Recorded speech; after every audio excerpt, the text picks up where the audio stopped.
Halo semuanya, perkenalkan nama saya Muhammad Gira Mutahari. Jumpa lagi bersama saya dalam mata kuliah Abnormal Psikologi.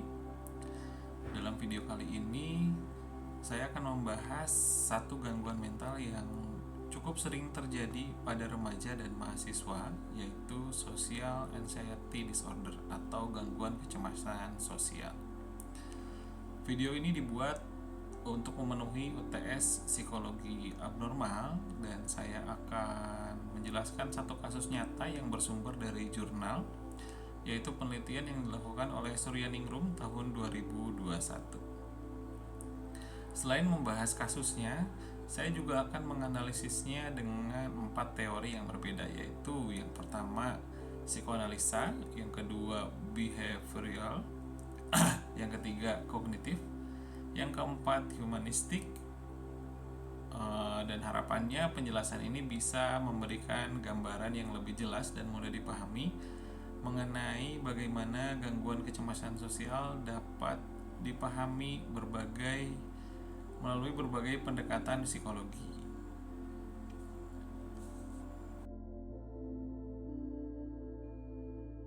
Baik, kita akan mulai pada pengenalan topik yang pertama, yaitu Social Anxiety Disorder. Social Anxiety Disorder atau kecemasan sosial bukan sekedar rasa malu.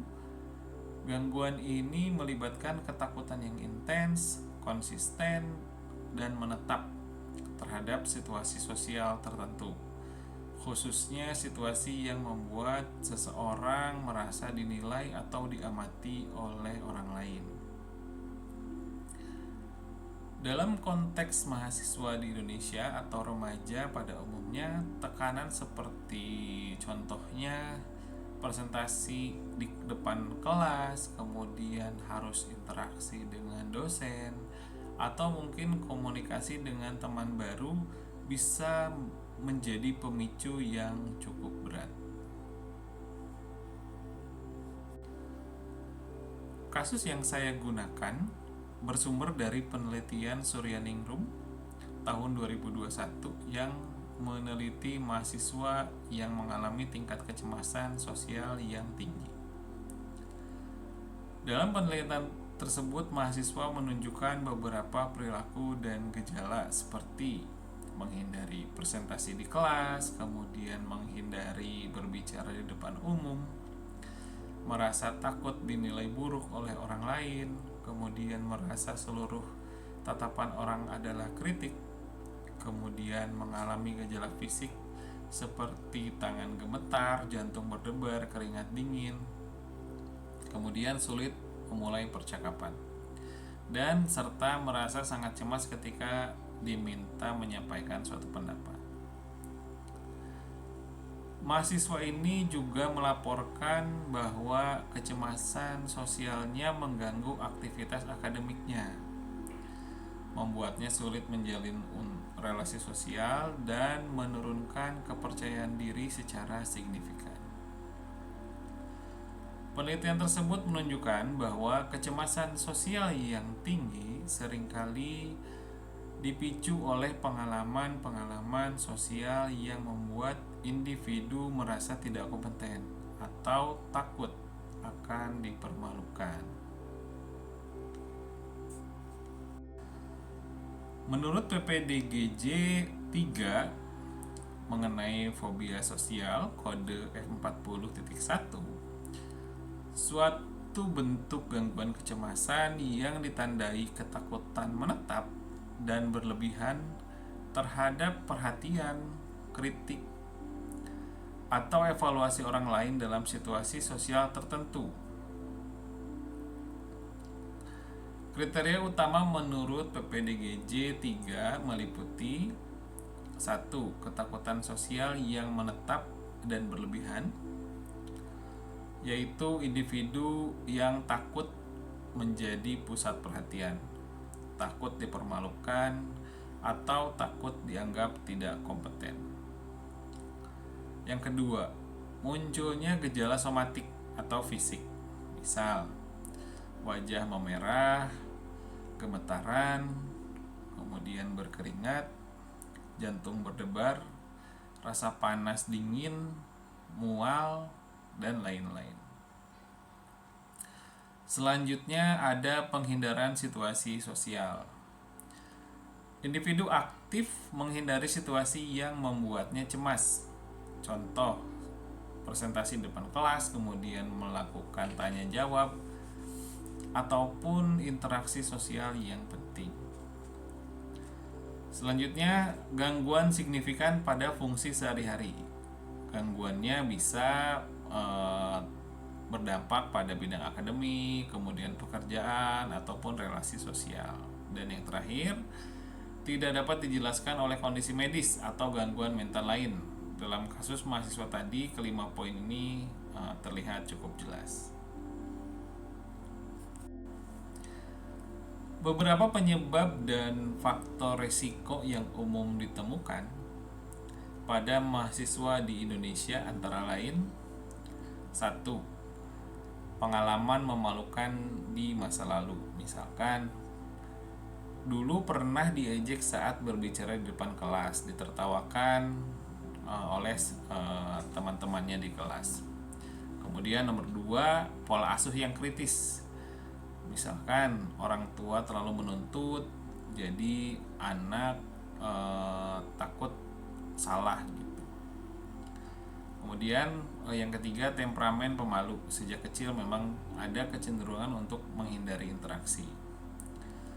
Yang keempat, tekanan budaya yang merupakan budaya takut salah. Banyak mahasiswa takut tampil karena kuatnya budaya menghindari malu. Kemudian yang terakhir, kurangnya kepercayaan diri dari sisi akademik. Misalkan takut dianggap bodoh di lingkungan kelas dan lainnya. Kasus di jurnal Suryaningrum menunjukkan kombinasi dari beberapa faktor tersebut. Berdasarkan kriteria PPDGJ Jilid 3, mahasiswa ini memenuhi seluruh karakteristik dari fobia sosial, yaitu ada ketakutan terhadap situasi sosial, kemudian ada gejala fisik yang intens, kemudian adanya penghindaran, lalu ada gangguan fungsi akademik, dan yang terakhir, reaksi tidak disebabkan oleh faktor medis lain. Dengan demikian, mahasiswa ini dapat dikategorikan mengalami fobia sosial. Baik, kita akan masuk ke dalam pembahasan mengenai penyebab dan faktor resiko. Fobia sosial dapat dipengaruhi oleh beberapa faktor.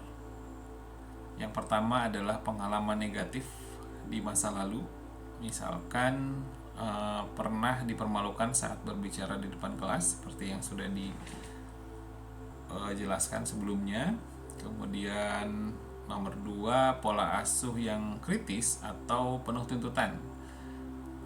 Contohnya, anak terlalu sering dibandingkan dengan anak yang lain sehingga sulit bagi anak itu untuk percaya pada diri sendiri. Yang ketiga, memang memiliki temperamen yang pemalu. Sejak kecil punya kecenderungan untuk menghindari situasi sosial. Yang keempat, lingkungan akademik yang terlalu kompetitif.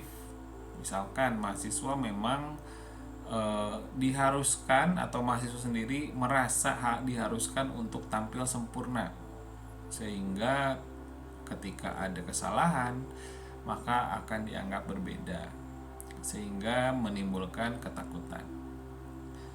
Dan yang terakhir, poin 5, adanya budaya malu dan takut dinilai. Di Indonesia, tindakan salah bicara sering dianggap hal yang memalukan. Maka dari itu, dalam kasus ini, kasus Suryaningrum ini menunjukkan kombinasi dari beberapa faktor yang tadi sudah dijelaskan di atas. Selanjutnya kita akan masuk ke inti, yaitu bagaimana 4 teori menjelaskan kasus ini. Yang pertama adalah teori psikoanalisa. Menurut teori psikoanalisa dari Freud, kecemasan muncul dari konflik yang tidak disadari, unconscious conflict antara ID, ego, dan superego. Dalam konteks social anxiety disorder, yang pertama, individu mungkin memiliki ketakutan yang tidak disadari untuk membuat kesalahan. Yang kedua, superego yang terlalu kuat membuat individu merasa bahwa kesalahan sosial adalah sesuatu yang sangat memalukan. Dan yang ketiga, ego mencoba menghindari rasa malu tersebut dengan cara menghindari situasi sosial. Nah, apabila kita bisa hubungkan dengan kasus mahasiswa dari jurnal Suryaningrum, maka yang pertama, mahasiswa tersebut mungkin memiliki pengalaman masa kecil di mana ia dihukum atau diejek ketika melakukan kesalahan. Dan yang kedua, konflik ini membentuk kecemasan sosial yang intens pada masa dewasa. Kekuatan dari teori psikoanalisa ini yang pertama memberi penjelasan mendalam tentang asal kecemasan dan pengalaman masa kecil, dan yang kedua menjelaskan mengapa kecemasan sosial terjadi meskipun konteksnya sudah berubah. Namun kelemahannya sulit dibuktikan secara ilmiah dan terlalu fokus pada masa lalu dan juga faktor di internal. Baik, kita masuk ke teori yang kedua, yaitu behavioral. Pendekatan behavioral berpendapat bahwa kecemasan sosial adalah perilaku yang dipelajari melalui conditioning. Ada dua jenis, yaitu classical conditioning. Jika seseorang pernah dipermalukan saat presentasi, otak akan mengasosiasikan presentasi dengan malu.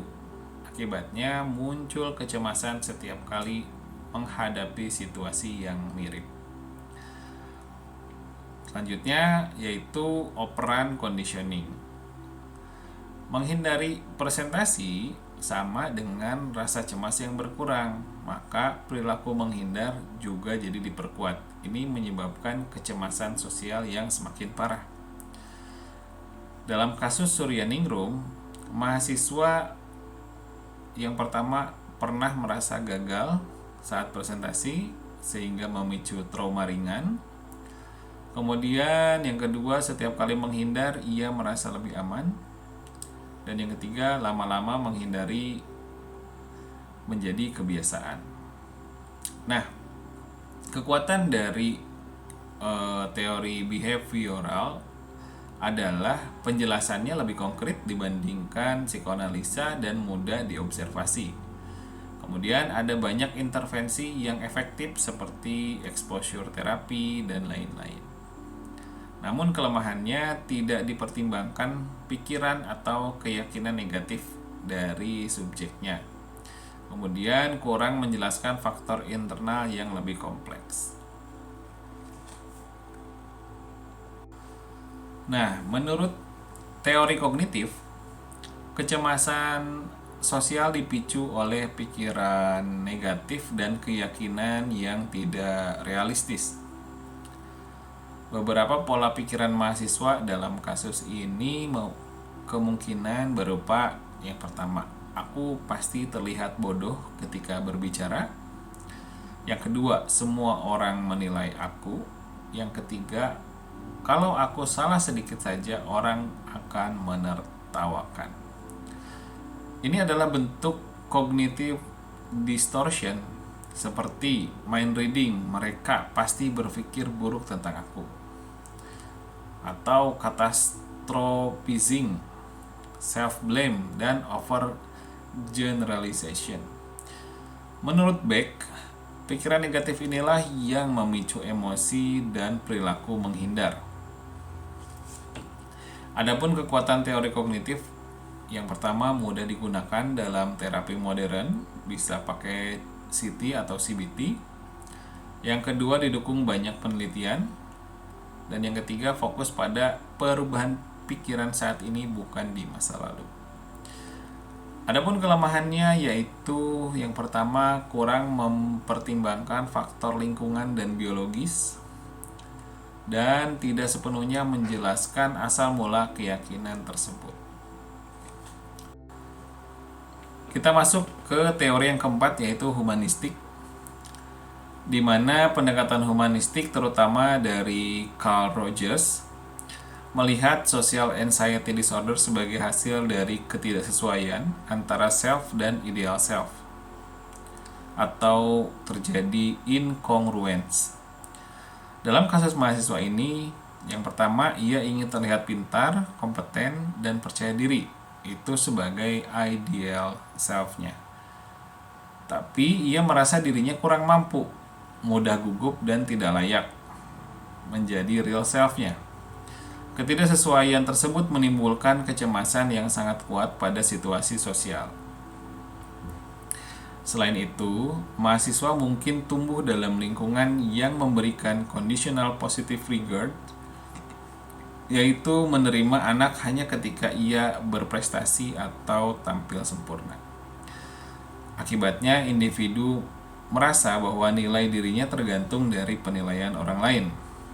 Nah, kekuatan teori dari humanistik ini adalah menjelaskan aspek emosional, kemudian kepercayaan diri, dan juga sangat relevan dalam konteks mahasiswa di Indonesia yang sering hidup dalam tuntutan perfeksionis. Namun kelemahannya tidak terlalu spesifik menjelaskan mekanisme biologis dan juga terlalu optimis terhadap kemampuan manusia mengatasi masalahnya sendiri. Apabila dibandingkan, psikoanalisa lebih menjelaskan mengenai konflik masa kecil. Apabila teori behavioral menjelaskan bagaimana kecemasan bisa dipelajari, kemudian teori kognitif menjelaskan pikiran negatif yang mempertahankan kecemasan, dan yang terakhir, teori humanistik menjelaskan masalah kepercayaan diri dan self-esteem. Untuk kasus mahasiswa Indonesia ala Suryaningrum, pendekatan kognitif plus behavioral biasanya paling relevan dan terbukti efektif. Namun, faktor humanistik juga sangat kuat, terutama karena mahasiswa sering merasa tidak cukup baik dan takut untuk dinilai. Baik, kita masuk ke kesimpulan akhir. Jadi, social anxiety disorder adalah gangguan yang serius dan dapat menghambat kehidupan akademik maupun sosial. Kasus mahasiswa dalam jurnal Suryaningrum tahun 2021 menunjukkan bahwa kombinasi pengalaman sosial negatif, pola asuh, pikiran negatif, serta tekanan lingkungan akademik dapat memperkuat kecemasan sosial.